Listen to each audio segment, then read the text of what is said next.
नमस्ते। सदा खुश रहो बिटिया।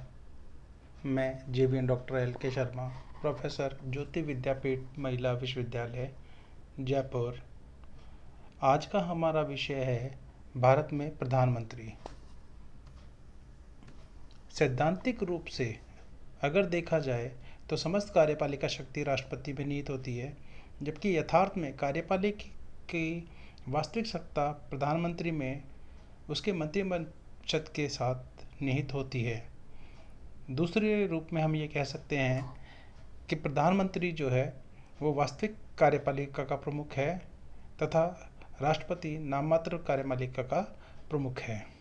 भारतीय संविधान के अनुच्छेद 74 के अनुसार राष्ट्रपति को उसकी शक्तियों के प्रयोग करने में सहयोग एवं परामर्श देने के लिए एक मंत्रिपरिषद होगी, जिसका प्रधान प्रधानमंत्री होगा।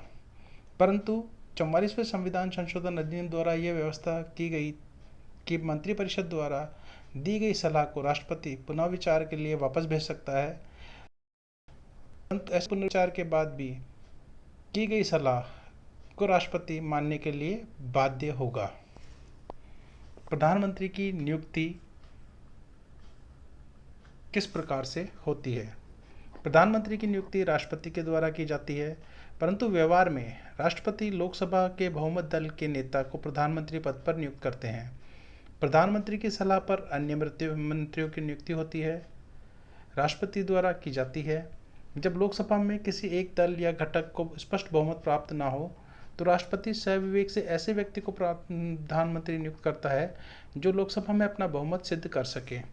इसके अतिरिक्त राष्ट्रपति द्वारा संसद के बाहर भी किसी भी व्यक्ति को नियुक्ति प्रधानमंत्री पद पर दी जा सकती है, परंतु बाहरी व्यक्ति को पद ग्रहण करने की तिथि से 6 माह के अंदर संसद के किसी भी सदन का सदस्य निर्वाचित होना अनिवार्य हो जाता है, अन्यथा उसे अपने पद से त्यागपत्र देना पड़ता है। प्रधानमंत्री पद के लिए योग्यताएं। संविधान में प्रधानमंत्री पद की योग्यता का वर्णन नहीं किया गया है, क्योंकि प्रधानमंत्री के लिए संसद का सदस्य होना अनिवार्य है, चाहे वो राज्यसभा का सदस्य हो चाहे वो लोकसभा का। इसलिए उनमें वह योग्यता होना आवश्यक है जो कि एक संसद सदस्य में होना आवश्यक होती है।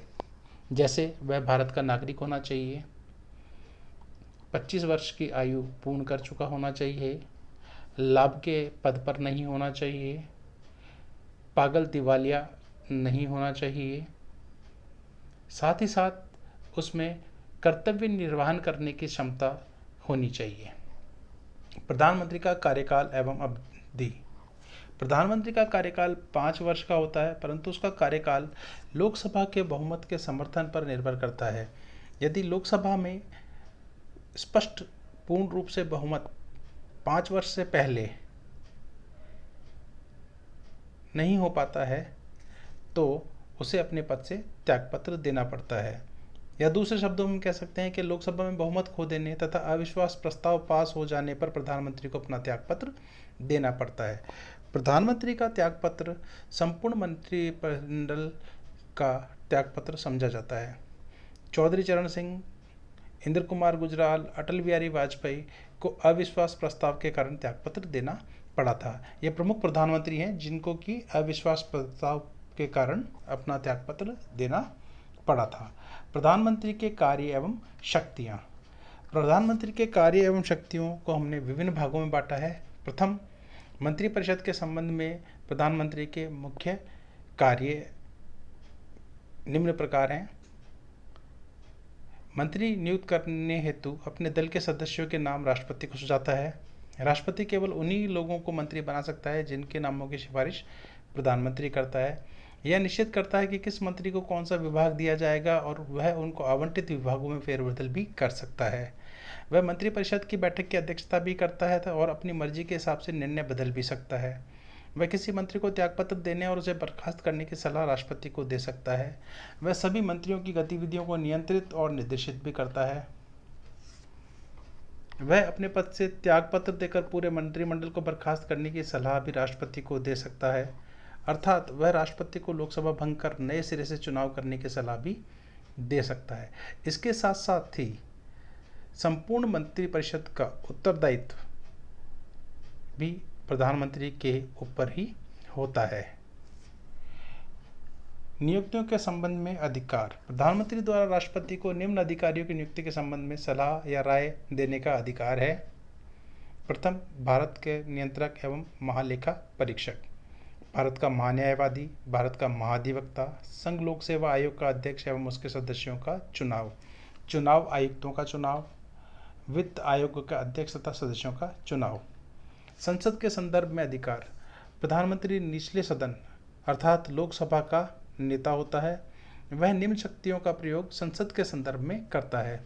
वह राष्ट्रपति को संसद का सत्र आहूत करने और उसका सत्रावसान करने का परामर्श भी देता है। वह लोकसभा को किसी भी समय विघटित करने की सलाह राष्ट्रपति को दे सकता है। वह सभा पटल पर सरकार की नीतियों की घोषणा करता है।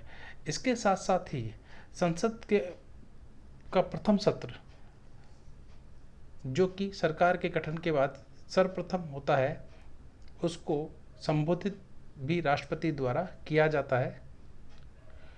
राष्ट्रपति यदि उचित समझे तो संसद के दोनों सदनों का संयुक्त सदन भी बुला सकता है। प्रधानमंत्री की अन्य शक्तियाँ। वह राष्ट्र की विदेश नीति को मूर्त रूप देने में महत्वपूर्ण भूमिका निभाता है। वह केंद्र सरकार का मुख्य प्रवक्ता होता है। वह सत्ताधारी दल का नेता होता है। योजना आयोग, जो कि अब नीति आयोग बन चुका है, राष्ट्रीय विकास परिषद, राष्ट्रीय एकता परिषद, अंतर्राज्यीय परिषद और राष्ट्रीय जल संसाधन परिषद का अध्यक्ष होता है। आपातकाल के दौरान राजनीतिक स्तर पर आपदा प्रबंधन का प्रमुख होता है। आपदा प्रबंधन के लिए भारत सरकार द्वारा राष्ट्रीय आपदा प्रबंधन प्राधिकरण बनाया गया है, जिसे हम अंग्रेजी में नेशनल डिजास्टर मैनेजमेंट अथॉरिटी कहते हैं। इसका जो अधिकारी या संपूर्ण चेयरमैन जो है वो प्रधानमंत्री होता है। वह सेनाओं का राजनीतिक प्रमुख होता है, अर्थात तीनों सेना, जल सेना, थल सेना और वायु सेना, इन तीनों सेनाओं का वो प्रमुख होता है। राष्ट्रपति के संबंध में प्रधानमंत्री राष्ट्रपति एवं मंत्रिपरिषद के बीच में संवाद की भूमिका को निभाता है। जितने भी निर्णय मंत्रिपरिषद के द्वारा लिए जाते हैं, यह प्रधानमंत्री का दायित्व है कि वह उन निर्णयों को राष्ट्रपति को अवगत कराए। अन्य शक्तियां एवं कार्य।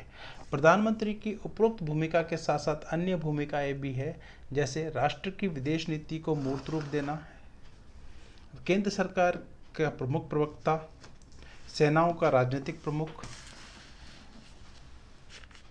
राष्ट्रीय जल संसाधन परिषद का अध्यक्ष, राष्ट्रीय एकता परिषद का अध्यक्ष, उपाधि वितरण में राष्ट्रपति को परामर्श देना। राष्ट्रपति भारत रत्न, पद्म भूषण, पद्मश्री तथा अन्य राष्ट्रीय पुरस्कारों का वितरण प्रधानमंत्री के परामर्श से ही करते हैं। सरकार का प्रधान प्रवक्ता।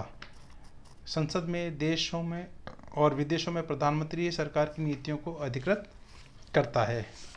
आपातकालीन शक्तियाँ। आपातकालीन शक्तियों के अंतर्गत प्रधानमंत्री राष्ट्रपति को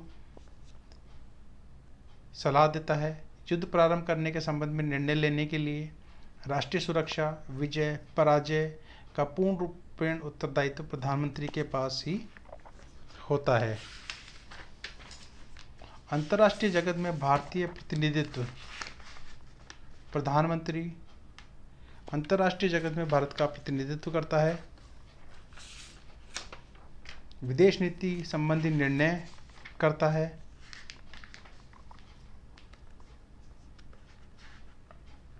अंतर्राष्ट्रीय सम्मेलनों में भाग लेता है। अंतर्राष्ट्रीय समस्याओं एवं विवादों को सुलझाने में विदेशों से संधियां करता है, समझौते करता है तथा प्रधानमंत्री इनमें भी अपनी एक महत्वपूर्ण भूमिका निभाता है।